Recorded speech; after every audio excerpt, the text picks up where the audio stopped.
Sir ముందుగా మీకు congrats. అసలా సూపర్ సార్. మాకు అంటే అమ్మమ్మలు, నానమ్మలు, ఆప్యాయతలు మర్చిపోయిన మా ఊరిని గుర్తు చేసే సినిమాలు చేస్తారు. అలాంటి సినిమాలకి అవార్డులు ప్రకటించడం ఇంకా హ్యాపీగా ఉంది. Congratulations sir. Thank you so much. Shri Shri Shri రాజావారు. ఈ థాట్ ఎలా వచ్చింది సార్? ఎప్పుడొచ్చింది? అంటే శతమానం భవ తర్వాత. అది రీసెంట్గా మనం ఈ సినిమా చెయ్యాలి అనుకున్నప్పుడు బేసిక్గా ఈ కాన్సెప్ట్ అనుకున్నాము. సో సిగరెట్ మీద ఒక కాన్సెప్ట్ లాగా, అంటే బేసిక్ అండి, నాట్ ఓన్లీ సిగరెట్, ఏ అలవాటైనా సరే అది హద్దు మీరి వెళ్ళిపోతే అది ఓన్లీ ఆ పర్సన్కే కాదు, ఆ ఫ్యామిలీకి కూడా ఎఫెక్ట్ అవుతుంది. సో సినిమా అనేది ఎంటర్టైన్మెంట్ చేయడంతో పాటు అప్పుడప్పుడు కొంచెం ఎడ్యుకేట్ చేసే ఛాన్స్ కూడా దొరుకుతుంది కొన్ని కాన్సెప్ట్స్లో. సో ఈ సినిమా చూసిన తర్వాత నిజమే కదా, ఎందుకు మనం సిగరెట్కి ఇంత అడిక్ట్ అయ్యామని కొంతమంది మానేసినా కూడా సో హ్యాపీ థింగ్ కదా, అందుకని ఈ కాన్సెప్ట్ చేసాం.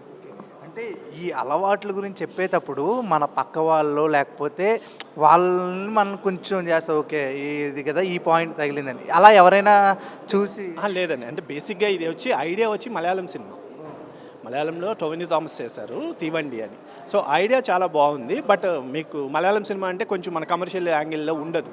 సో వీళ్ళు చేద్దాము అని అన్నప్పుడు సరే ఐడియా బాగుంది, బట్ అలా కాదు, మన ఫ్యామిలీస్ని వీళ్ళందరినీ పెట్టుకుని చేస్తేనే ఇది నా జోనర్లోకి వస్తే ఈ కథ ఇంకా ఎక్కువ బాగుంటుంది అని అంటే సరే అలా చేద్దామంటే, ఒరిజినల్ ఏంటంటే ఇంత ఫ్యామిలీ ఇంత ఎమోషన్ ఏమి ఉండదు. సో మనం దాన్ని యాడ్ చేసుకుని చేసామన్నమాట.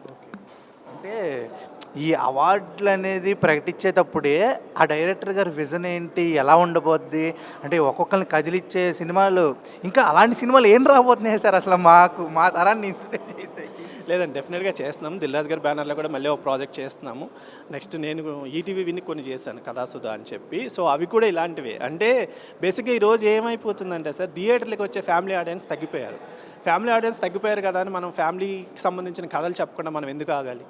నిజంగానే ఒక మంచి ఫ్యామిలీ స్టోరీ చెప్తే దాని రీచ్ ఎలా ఉంటుంది అనేది సంక్రాంతికి వస్తున్నాం ప్రూవ్ చేసింది. ఫ్యామిలీస్ అందరూ థియేటర్కి వస్తే ఎంత కలెక్ట్ చేయగలుగుతుంది అని.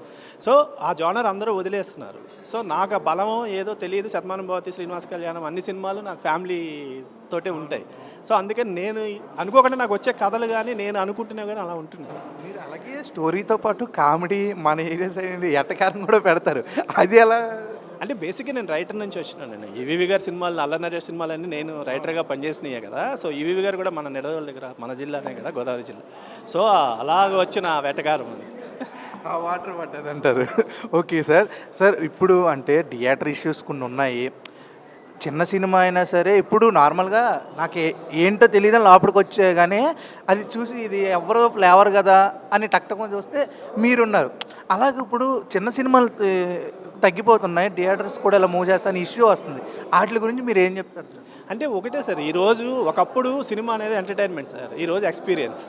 సో నేను ఖర్చు పెట్టే 500కో 1000కో నేను బిగ్ స్క్రీన్ మీద ఒక ఎక్స్పీరియన్స్ చేయగలను అంటేనే ఆడియన్స్ వస్తున్నాడు.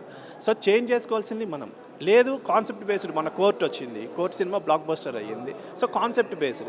సో అయితే మనం వాళ్ళకి ఎక్స్పీరియన్స్ ఇచ్చేంత కాన్సెప్ట్ కథ అయినా చెప్పాలి, లేదు ఒక మంచి కాన్సెప్ట్ అయినా చెప్పాలి. ఏదో ఇంతకు ముందులాగా మన తెలుగు ఒక 6 పాటలు పెట్టేద్దాము, 4 ఫైట్లు పెడదామంటే ఆడియన్స్ రెడీగా లేరు. సో మనకు మనమే ఒకసారి రీచెక్ చేసుకోవాలి. ఈ కథ ఆడియన్స్ వస్తాడా రాడా, వస్తే ఎందుకు వస్తాడు, ఎక్స్పీరియన్స్ కోసం వస్తున్నాడా లేదు ఏం చేస్తున్నాడు అనేది మనమే ఒకసారి థింక్ చేసుకుని చేసే సిచ్యుయేషన్.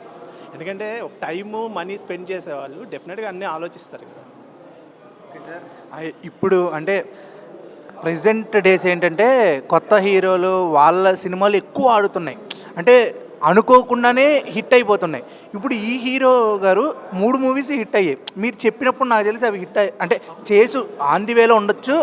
అప్పుడు ఎలా అంటే ఎంచుకోవడానికి కారణం ఏమైనా ఉందా సార్ హీరో గారు? అంటే ఈ కాన్సెప్ట్ ఏంటంటే అండి, ఇప్పుడు సిగరెట్ వల్ల వచ్చే ప్రాబ్లం ఏంటి, సిగరెట్ హీరో ఎలాగా అలవాటు ఓవర్కమ్ చేస్తాడనే కాన్సెప్ట్. ఆల్రెడీ ఎస్టాబ్లిష్డ్ అయిన హీరోలు చేస్తే ఏమవుతుందంటే, ఆల్రెడీ వాళ్ళు చాలా సినిమాలు చేసేసి ఉంటారు కాబట్టి ఇప్పుడు కొత్తగా అతను ఒకటి చెప్తుంటే ఆడియన్ క్యారెక్టర్ కంటే కూడా హీరోని చూస్తాడు. ఒక కొత్త హీరో వస్తున్నప్పుడు ఏంటంటే, కొత్త హీరో ఇప్పుడు ఈ సినిమాలో హీరో కంటే హీరో క్యారెక్టరేషన్ ఇష్టపడతాడు. సో అందుకని అప్కమింగ్ హీరో చేస్తే కొన్ని కాన్సెప్ట్లు బాగా రీచ్ అవుతాయి. కమర్షియల్ యాంగిల్ ఉన్నవి ఆల్రెడీ ఎస్టాబ్లిష్డ్ హీరోలు చేస్తే రీచ్ అవుతుంది. సో ఆ యాంగిల్లో తినకి బాగుంటుంది అని చెప్పి అనుకో. నిజంగా నాకు చాలా బాగా నచ్చింది సార్ ట్రైలర్ కూడా, పాటలు కూడా అదిరిపోయి. మ్యూజిక్కి ఏమన్నా అంటే మీరు ఫలానా వీళ్ళనే పెట్టాలనుకుని, లేకపోతే మీరు అక్కడ టిప్స్ ఇస్తూ ఉండడం వల్ల ఆ మ్యూజిక్ అంత బాగా వస్తుంది? లేదండి, అంటే కైలాష్ మేనన్ గారు చాలా మంచి మ్యూజిక్ చేశారు. అంటే ఇంకొకటి ఏంటంటే ఇది సినిమాలో సాంగ్స్ కూడా అంత డ్యూయేట్ ఊహలో ఊహించుకుంటే సాంగ్ అలా ఉండదండి, కథలో మిక్స్ అయి ఉంటాయి. ఎందుకంటే మీరు ఇప్పుడు చూశారు కాబట్టి ఆడు మానుకోవడానికి ఎలా ట్రై చేస్తున్నాడు, ఈవెన్ లవ్ సాంగ్లో కూడా వాడికి ఉన్న అలవాటుని ఈ అమ్మాయి ఎలా మాన్పించాలనుకుంటాను. సో కథతో ఇంక్లూడ్ అయిన సాంగ్స్, అందుకని మ్యూజిక్ అట్లా వచ్చింది. Thank you sir, all the best. Me cinema ఏది మీ పేరు వీతో స్టార్ట్ అవుతుంది కూడా ప్రతి సినిమా విక్టరీ అవ్వాలని మనస్ఫూర్తిగా కోరుకుంటూ all the best sir. Thank you.